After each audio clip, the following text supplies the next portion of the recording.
Цены на продовольственные товары в республике по результатам мониторинга с начала введения России ответных санкций Западу возросли, но постепенно стабилизируются, сообщили в Госкомценрек.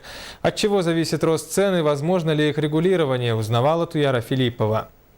Ассортимент фруктовых лавок в Якутске сегодня оставляет желать лучшего. А в сезон урожая цены ползут вверх. Продавцы объясняют, что товара нет на базах, завоз уменьшился, а спрос остался. Вот и поднимают цены. Заказывать товары теперь приходится на новых, еще не отработанных рынках. Поэтому многие предприниматели, по их же словам, не решаются рисковать. Если от фруктов на некоторое время можно отказаться, то без главных продуктов – мяса, курицы, рыбы – северянин не может. И рост цен на них беспокоит якутян больше всего.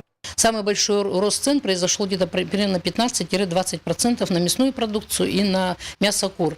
Но на мясо кур мы сейчас в последний буквально мониторинг наблюдаем уже снижение цен на мясо кур. Почти месяц ведется ежедневный мониторинг цен на всей территории республики. Проводятся совместные рейды Госкомцен, УФАС и прокуратуры. Законные рычаги воздействия ограничены. Государство может регулировать цены лишь в случае существенного роста цен на более чем 30% и только на отдельные виды продуктов. Успокаивает лишь то, что ситуация с ростом цен, по мнению специалистов, временная, пока предприниматели не переориентируются на других поставщиков. Введение эмбарго вновь обозначило проблему продовольственной безопасности страны, о которой говорят не первый год. Но для того, чтобы наладить новые связи и увеличить объемы местного производства, нужно время. Притом полностью отказаться от импорта все равно не получится. Предприниматели теперь, как и вся страна, устремили взоры на восток. Построить транспортный коридор из Китая не так давно предложил Егор Борисов. Мост через Лену, который, казалось бы, нужен лишь Якутии, может оказаться полезным и для жителей европейской части России. Мы сегодня предлагаем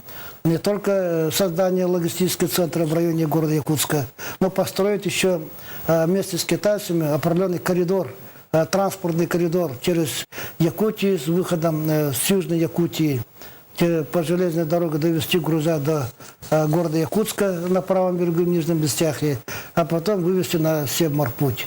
Вот это транспортный коридор мог бы сократить для китайцев именно попадание на Европу через Севморпуть примерно на 2500 миль.